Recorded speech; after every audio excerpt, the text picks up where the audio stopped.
এখন তো good night না, গুড আফটারনুন। আছেন আপনার বাড়ির আশেপাশে যদি সামান্যতম জলাশয় থাকে তাহলে বা পুকুর থাকে তাহলে আপনি এই ধরনের ছোটো ছোটো দেশি হাঁস বা পাতি হাঁস পালন করতে পারেন।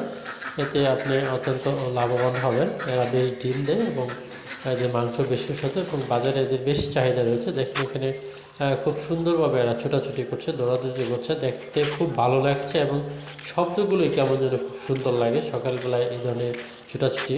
এবং যারা প্রকৃতিপ্রেমী বা পাখি প্রেমী যারা হাঁস পালন করে তাদের আসলেই দেখতে ভালো লাগে, বারবার দেখতে ইচ্ছে করে। দেখেন হাঁসগুলো কেমন ছোটাছুটি করছে। আপনার আশেপাশে যাতে হাঁস পালন করে এই ধরনের প্রাকৃতিক সৌন্দর্য উপভোগ করতে পারেন। এতে খুব বেশি একটা জায়গার প্রয়োজন হবে না, সামান্যতম জায়গায় আপনি পুকুর বা নালা বা জলাশয় তৈরি করে বা বেড়া দিয়ে বা ছোট ছোট বেড়া দিয়ে এই ধরনের হাঁস পালতে পারেন। সবাইকে